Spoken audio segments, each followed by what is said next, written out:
ये है दिल्ली दर्पण।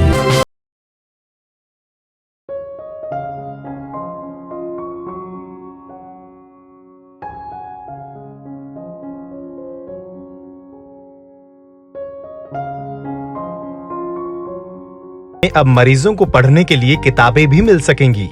14 दिनों के क्वारंटाइन सेंटर्स में कोई भी मरीज कोरोना से लड़ाई के वक्त बोर ना हो, इसके लिए नेशनल बुक ट्रस्ट के सहयोग से 1000 के करीब पुस्तक क्वारंटाइन सेंटर्स पहुंचाई जाएंगी, जिसमें सबसे पहले छतरपुर क्वारंटाइन सेंटर पर ये बुक्स उपलब्ध होंगी। मनोरंजन का सबसे बेहतरीन माध्यम माने जाने वाली पुस्तकें अगर कोई मरीज साथ में ले जाना चाहे तो वो भी ले जा सकता है। दिल्ली से विधायक दिलीप पांडे का किताबों के साथ गहरा संबंध रहा है। शायद इसीलिए दिलीप पांडे के ऑफिस से ही इन बुक्स की डिलीवरी की शुरुआत होगी। नमस्कार, दिल्ली दर्पण टीवी देख रहे हैं आप। मैं हूं आपके साथ पुनीत गुप्ता। इस वक्त हम मौजूद हैं विधानसभा में, जहां पर जो विधायक दिलीप पांडे हमारे साथ मौजूद हैं। क्वारंटाइन सेंटर्स में लोगों का समय ताकि बर्बाद ना हो, टाइम वेस्ट ना करें और बुक्स में अपना मनोरंजन कर सकें, इसके लिए बुक्स यहाँ पे शुरुआत की जा रही है ताकि क्वारंटाइन सेंटर्स में बुक्स पहुँचाई जा सके। जानकारी के लिए दिलीप पांडे जी हमारे साथ है। सर देखिए, बड़ा रोचक, अनूठा और आवश्यक प्रयोग है ये। हम सब जानते हैं कि कोविड-19 से ग्रसित होने के बाद व्यक्ति जब जाता है क्वारंटाइन सेंटर में, अस्पताल में, 14 दिन उसे वहाँ पे बिताने होते हैं। अगर हम बात करें क्वारंटाइन सेंटर में जो लोग रह रहे हैं उनकी, तो उनके माइल्ड सिम्टम्स हैं, हल्के सिम्टम्स हैं। और ऐसे लोग, हमें लगा कि दिन भर जब वहाँ कुछ करने को नहीं है, सिर्फ फ़ोन है उनके पास, तो समय का सदुपयोग नहीं हो पा रहा है। प्लस उन 14 दिनों में लेके क्या जा रहे हैं, मतलब वो 14 दिनों का जो प्रवास है उनका, उसके साथ वो बुद्धि, विवेक, ज्ञान, अनुभव, अनुभूतियों के नाम पर कुछ लेके नहीं जा रहे हैं। तो एक हमारे साथी हैं पंकज चतुर्वेदी जी, एनबीटी से संपादक हैं। इनका मशवरा हमारे पास आया और मुझे इनका मशवरा बड़ा सही लगा। हमने संवाद स्थापित किया सरकार की व्यवस्था के साथ। तो जो छतरपुर के अंदर राधा स्वामी सत्संग ब्यास में 10,000 लोगों का कोविड सेंटर बन रहा है, पता चला कि वहाँ ऑलरेडी सरकार एक छोटी सी लाइब्रेरी सेटअप कर रही है। वो लाइब्रेरी में जो किताबों की संख्या है वो अपर्याप्त है वहाँ के लोगों के प्रेजेंस के हिसाब से, उनके नंबर्स के हिसाब से। तो वहाँ जो प्रशासन में लोग लगे उनसे बातचीत की गई और उन्हें भी ये आइडिया बड़ा पसंद आया कि अगर किताबें वहाँ पे और मिल जाएं थोड़ी, तो बड़ा इंटरेस्टिंग समय गुजरेगा वहाँ जो लोग क्वारंटाइन सेंटर में रह रहे हैं। और इसी बात को ध्यान में रखते हुए आज ये किताबें हम एनबीटी की ओर से एक्सेप्ट कर रहे हैं। और साथ ही साथ हम एनबीटी के डायरेक्टर साहब माननीय युवराज मलिक जी का, पंकज चतुर्वेदी जी का हार्दिक आभार व्यक्त करते हैं, धन्यवाद करते हैं कि उनके इस नोबल इनिशिएटिव में हमें भी एक ज़रिया बनने का मौका मिला, माध्यम बनने का, निमित्त बनने का मौका मिला।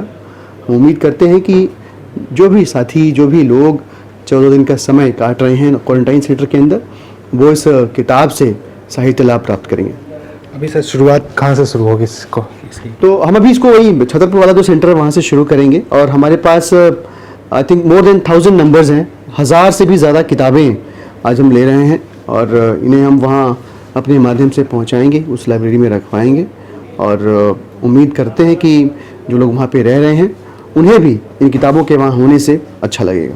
कोई शुल्क रखा जाएगा? ना, बिल्कुल कोई शुल्क नहीं। इनफैक्ट हम तो ये भी कह रहे हैं कि जो लोग इस किताबों को पढ़ रहे हैं, अगर वो इसे साथ लेकर जाना चाहें तो हमारी तरफ से उपहार स्वरूप साथ भी लेकर जा सकते हैं निकलने के बाद। ठीक है। तो ये 14 दिन के क्वारंटाइन सेंटर में एक उपहार की तरह है कि यादें सजो सकते हैं, आप उसको पढ़ भी सकते हो, बाद में घर भी ले जा सकते हैं। हमारे साथ भाई साहब भी मौजूद है। पंकज जी, कहाँ से आइडिया है सर, कैसा लगा? एक्चुअल आप जानते हैं कि जो नेशनल बुक ट्रस्ट है, राष्ट्रीय पुस्तक न्यास, उसका मुख्य उद्देश्य पूरे देश में पठन रुचि का प्रोन्नयन करना है कि लोग अधिक से अधिक पढ़ें। किताबों की आ रहा है, ये हमारा उद्देश्य है। हमारे यहाँ बहुत सारी ऐसी किताबें होती हैं जिनको मानते हैं कि ये कुछ साल पुरानी हो गई हैं। तो पूर्व में ऐसा होता था कि या तो उनको ख़त्म किया जाता था या कुछ लोगों को दिया जाता था। जब इस बार हमारे पास में ऐसी किताबें एकत्र हुई तो दिलीप जी से मेरा बातचीत हुई, चूँकि दिलीप जी खुद लेखक हैं और पढ़ने को और लिखने की और समझने की प्रक्रिया को बहुत बेहतर जानते हैं। तो इन्होंने बहुत उत्साहित होकर हमको ये स्वीकार किया। और राष्ट्रीय पुस्तक न्यास वैसे मानव संसाधन विकास मंत्रालय के अंतर्गत ऑटोनोमस ऑर्गेनाइजेशन है। तो हम लोग इससे पहले एक छोटा सा प्रयोग हमने गाजियाबाद में किया था। गाजियाबाद में एक क्वारंटाइन सेंटर में हमने 100 किताबें रखी थी और उसका प्रयोग ये हुआ कि वहाँ जो 2 महीने पहले शिकायतें आती थी कि कोई झगड़ा कर रहा है, कोई गाली बक रहा है, कोई नर्स को कुछ कह रहा है, कोई टॉयलेट जाने के लिए विवाद कर रहा है, मैं भाग जाऊंगा कह रहा है, वो सब लोग किताबों में बंद गए। क्योंकि किताबें क्या है कि हर आदमी पढ़ना चाहता है, लेकिन उनकी समस्या रहती है कि मेरे पास तक इसकी अप्रोच नहीं है, मेरे तक पहुँच नहीं रही है। और जब तक सामने क्या है कि हम लोग आजकल क्या करते हैं, मनोरंजन के लिए टीवी लगा देते हैं। टीवी में जो कुछ भी आ रहा है वो आपका ब्लड प्रेशर बढ़ाता है, तनाव बढ़ाता है, आपको अंधविश्वास की ओर ज़्यादा प्रेरित करता है, भ्रमित कर देता है। ठीक है, इस पोजीशन में जब उनके बीच में किताबें गई तो उनको लगा कुछ सकारात्मक है, मनोरंजन भी है, ज्ञान भी है।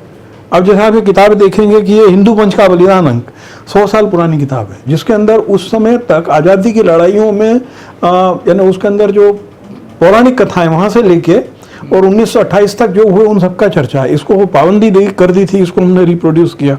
अब भारत की समकालीन कला या बर्नियर की भारत यात्रा, ये इस तरीके की किताबें हैं कि जो लोग पढ़ेंगे तो एक बार यदि वो किताब पढ़ लेगा तो चाय के नशे की तरह हुआ, अगली बार फिर चाहेगा मुझे एक किताब और मिल जाए। तो दिल्ली सरकार काफ़ी कोशिश कर रही है आपके स्वास्थ्य को भी लेकर सीरियस है, और आपके कोविड सेंटर में अगर समय आप रहते हैं वहाँ पे 14 दिन आप जो अपना समय बहुत अच्छे से गुजार सकते हैं इन किताबों के बीच में रहकर। कैमरामैन योगेंद्र के साथ पुनीत गुप्ता।